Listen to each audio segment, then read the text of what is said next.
सुप्रभात प्यारे बच्चों, आरकेपी ऑनलाइन क्लासेस में आपका स्वागत है। बेटा आज हम करेंगे हमारी नूतन गुंजन पुस्तक का पाठ नंबर 1। अब पाठ को शुरू करने से पहले आप मुझे पहले ये बताइए कि आपकी हिंदी की जो पाठ्य पुस्तक है, हिंदी की जो बुक है, उसका क्या नाम है। वेरी गुड, सोचिए बताइए क्या नाम है। आपके पास जो हिंदी की पाठ्य पुस्तक है उसका क्या नाम है। वेरी गुड, क्या नाम है। नूतन गुंजन। हमारी हिंदी की पाठ्य पुस्तक का नाम है नूतन गुंजन। तो बेटा आज हम हमारी हिंदी की पाठ्य पुस्तक नूतन गुंजन का पाठ नंबर 1 पढ़ेंगे, जिसका नाम है उपवन के फूल। क्या नाम है। उपवन के फूल। अब नाम सुनकर आपको क्या, जैसे हमने नाम सुना एकदम से उपवन के फूल, तो आपको नाम सुनकर क्या लग रहा है कि ये क्या होगी। कोई कहानी है, नाटक है, निबंध है, कविता है। क्या है। उपवन के फूल। वेरी गुड, एक है कविता। और कविता उपवन के फूल जो कविता है उसके कवि हैं त्रिलोक सिंह ठकुरेला। अब कवि कौन होता है। कविता को लिखने वाला ये कवि है। उपवन के फूल जो कविता है वो हमारी किसके द्वारा लिखी गई है, किसने लिखा है इस कविता को। हमारे कवि कौन है। त्रिलोक सिंह ठकुरेला। इन्होंने ही उपवन के फूल जो कविता है वो लिखी है। तो अब हम अपनी कविता पढ़ेंगे उपवन के फूल। अब कविता को पढ़ने से पहले मैं आपको कुछ कठिन, जो इसमें कुछ कठिन शब्द आएंगे हमारी कविता के अंदर, पाठ के अंदर, तो एक बार पहले मैं उनके अर्थ आपको बता देती हूँ ताकि आपको कविता को समझने में परेशानी ना हो, आसानी से आपको समझ आ जाए। अब देखिए नाम है हमारा उपवन के फूल। अब उपवन क्या है। उपवन क्या होता है। क्या होता है उपवन। उपवन मीन्स बगीचा।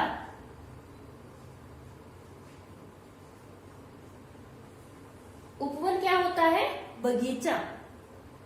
फूल। फूल क्या है। पुष्प।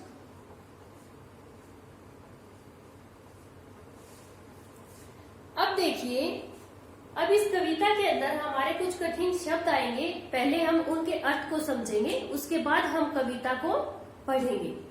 देखिए उपवन क्या है। उपवन बगीचा। मनोहर। मनोहर क्या है। मनोहर का क्या अर्थ होता है। सुंदर। मनोहर क्या है। सुंदर। आशा। उम्मीद। चाहत। चाहत का क्या अर्थ होता है। इच्छा। क्या अर्थ होता है चाहत का। इच्छा। भेद। अंतर। भेद क्या होता है। अंतर। नेह। प्यार। गंध। खुशबू। भाते। भाते मीन्स अच्छे लगते, अच्छा लगना। भाना मीन्स अच्छा लगना। तो चलिए बेटा अब हम करेंगे हमारी कविता, जिसका नाम है उपवन के फूल। हम उपवन के फूल मनोहर, सबके मन को भाते, सबके जीवन में आशा की किरणें नई जगाते। देखिए कवि क्या कहते हैं कि बगीचे के जो फूल हैं, हम उपवन के फूल मनोहर, बगीचे के जो फूल हैं वो बहुत ही सुंदर होते हैं, सबके मन को भाते। फूल जो हैं वो हम सबके मन को बहुत अच्छे लगते हैं। तो आपको भी अच्छे लगते होंगे फूल। यस स्टूडेंट्स, सभी को अच्छे लगते हैं। Very good. फूल हम सबके मन को बहुत अच्छे लगते हैं, सबके जीवन में आशा की किरणें नई जगाते। फूल जो हैं वो हम सबके जीवन में आशा की नई किरणें जगाते हैं। तो कवि इन पंक्तियों के माध्यम से, फूल के माध्यम से हमें क्या सीख देने की कोशिश कर रहे हैं। हमें यही सीख देने की कवि कोशिश कर रहे हैं कि हमें भी फूलों की तरह सुंदर बनना है। हमें अपने जीवन में अच्छे कर्म करने हैं, अच्छे काम करने हैं, ताकि हम भी सबको सुंदर लगे। सबके जीवन में आशा की, और हमें क्या संदेश देते हैं कि हमें भी फूलों की तरह अपने जीवन में हमेशा आगे बढ़ते रहना चाहिए। हिलमिल हिलमिल महकाते हैं मिलकर क्यारी क्यारी।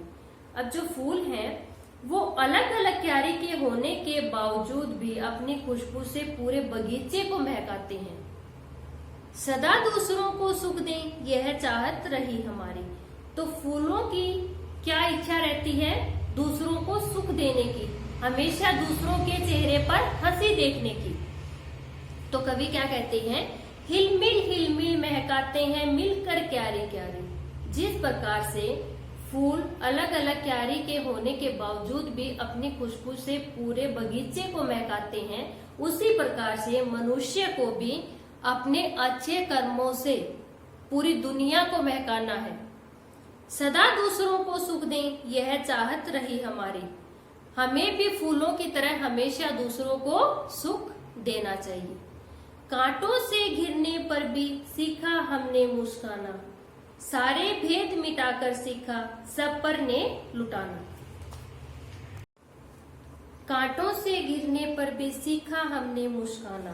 तो कवि क्या कहते हैं कि फूल जिस प्रकार से कांटों से घिरे होने के बावजूद भी हमेशा मुस्कुराते रहते हैं। आपने देखा होगा फूलों में कांटे भी होते हैं, और कांटों में होने के बावजूद भी फूल हमेशा मुस्कुराते रहते हैं। तो सारे भेद मिटाकर सीखा सब पर ने लुटाना। फूल जो है वो किसी में भी भेदभाव नहीं करते। ऊंच नीच, छोटा बड़ा, अमीर गरीब, किसी के भी प्रति उसमें कभी भेदभाव नहीं होता। फूल हमेशा सबको समान प्यार देते हैं, समान स्नेह देते हैं। तो क्या कहते हैं कवि कि जिस पर कांटों से घिरने पर भी सीखा हमने मुस्काना। कवि क्या सिखाया, क्या सीख देने की कोशिश कर रहे हैं हमें कि जिस प्रकार से फूल कांटों से घिरे होने पर भी हमेशा मुस्कुराते रहते हैं, उसी प्रकार से हम मनुष्य को भी हमारे जीवन में कितनी भी मुसीबतें आए, कितनी भी कठिनाइयां आए, हमें घबराना नहीं है। हमें उनका डट कर सामना करना है और कठिन परिस्थिति में भी हमें मुस्कुराता हुआ रहना है। सारे भेद मिटाकर सीखा सब पर नेह लुटाना। कवि क्या कहते हैं कि जिस प्रकार से फूल किसी के भी भेदभाव नहीं करते, उसी प्रकार से हम मनुष्य को भी अमीर गरीब छोटे बड़े किसी के प्रति भेदभाव नहीं करना चाहिए। सबको समान प्यार देना चाहिए, समान स्नेह करना चाहिए सबके साथ। तो सारे भेद मिटाकर सीखा सब पर ने लुटाना। हमें भी फूलों की तरह ही जीवन जीना चाहिए। अब आगे देखिए, तुम भी जीवन जियो फूल सा सबको गले लगाओ, प्रेम गंध से इस दुनिया का हर कोना महकाओ। इसमें कवि क्या कहते हैं, तुम भी जीवन जियो फूल सा, कि हमें सीख देने की कोशिश कर रहे हैं, हमें बता रहे हैं, कह रहे हैं कि तुम भी जीवन जियो फूल सा, कि हमें भी फूल की तरह ही जीवन जीना चाहिए।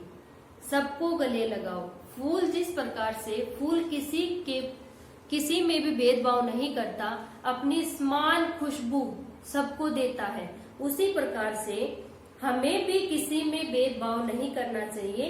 अपने प्रेम कण से इस दुनिया का हर कोना महकाओ। क्या है, हमने अपने समान भाव से, हमने अपने समान प्रेम से इस दुनिया का हर कोना फूलों की तरह ही महकाना है। हमें फूलों की तरह हमेशा मुस्कुराता हुआ रहना है। तो इस कविता के माध्यम से कवि हमें क्या सीख दे रहे हैं?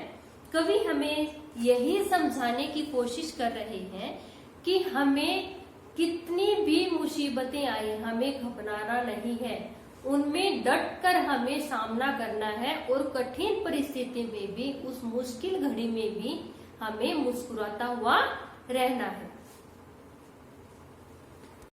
इस कविता से हमें क्या सीख मिलती है? इस कविता से हमने क्या सीखा है? इस कविता से हमने यही सीखा है कि हमें भी फूलों की तरह हमेशा दूसरों को सुख देने वाला, कठिनाइयों में भी, कठिन परिस्थिति में भी हमेशा मुस्कुराते रहना, और अपने प्रेम से पूरी दुनिया को महकाने वाला बनना है, फूलों की तरह।